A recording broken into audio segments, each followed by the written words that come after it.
So I'm going to start here. Can you please tell me, why is it so difficult to answer the question, how much do the wars in Iraq and Afghanistan actually cost? And how will the Army's General Fund Enterprise Business System, I guess better known as GFIBS, help answer that question for me? First, I want to thank you for giving this opportunity to talk about Army financial system, the story that has not been told clearly, and there is a lot of misperception within the public. Really the function of financial management is to provide ready, efficient army with less consumption of the resources. That is our main objective. The reality of today is that the resources are coming down, and this reality, we want to take it as a turn to opportunity to make sure that Army has not been adversely affected by this environment. Now, why it is difficult? Because most people, they think budget is equal cost. How much money we spend in a particular year is how much the cost is.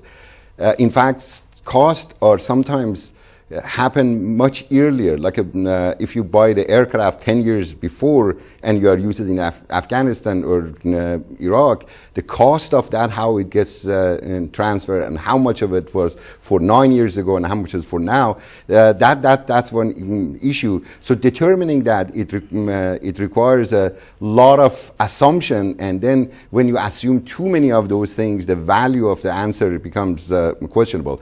But we clearly know how much money we spend on each year for each of our operation, other contingency, and before we were calling it supplemental. Those are determining how much we spend for war and cost it. But another thing is, people think this spending money is not impacting economy, and this money is wasted. This money, most of it went to American workers, went to our industrial base to build it. So in fact, when the term cost comes, cost should not be looked at as a negative term, but as a money multiplier that comes part of the economy and make our economy stronger. But our objective is to get to the bottom of the cost of the readiness and provide better decision, resource-informed decision process, tool, people for our leader to make a better decision and have a most effective, efficient, ready army with less consumption of resources. So what can the Army do differently the next time there's a major deployment that will be less costly? Again, the changing a culture from budget culture to cost culture is already occurring. In 2007, then Undersecretary of Army, Mr. Nelson Ford, initiated cost culture and cost management with idea that there is a lot of efficiency to be gained within the Army, and taking those efficiency and bringing it back into the process and paying for all those requirement that has not been funded, or the requirement that we were not able to address. This process is already started. By GFIB, the tool that ultimately by 2015 make the Army auditable since inception of Army, this auditability has been biggest challenge, because auditability definition within a private industry and governments are different.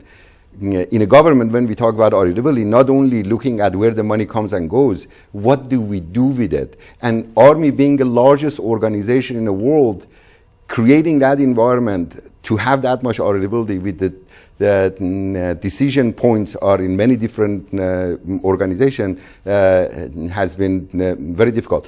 By generating this tool, brings all those enterprise activities into one system. We have, by training on a cost-benefit analysis that has become embedded as part of the process, every decision that Army makes is based on effect of the resources of Army, which before was not, which shifting from the budget environment to cost environment, and by tools like Army financial benefit reporting and tracking, take those benefit that comes from a different area and apply it where is needed. So I think Army is ready for it, and we are capable of taking this challenge, and we know this challenge is an American economy challenge, and public is asking for it. Okay, we're running out of time here. I have one just last question, brief question. Can you tell me what are some of the issues that must be considered when comparing the cost of an active duty soldier versus a reserve soldier in probably about a minute or so? First, we have to consider why this question is being asked, because it's part of the decision that Congress and outside Department of Defense are trying to bring to Department of Defense, that the ratio of active versus reserve needs to be changed. And in order to do that, it requires a comparative analysis. Comparing two things that they are not exactly using the same base. One is full-time, one is part-time, one is a different training, one have a different training and different objective, different focus, different type of professionalism versus Army soldier. It's not difficult, it's not easy. So the idea is to create sufficient common base for comparing these two groups and providing our decision makers a right choice to identify the mix of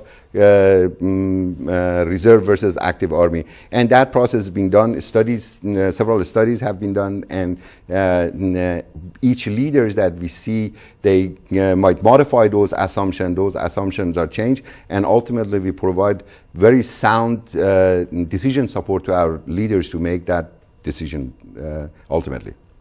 Thank you so much for your time today. I appreciate it. Thank you very much. I really enjoy it. Clear.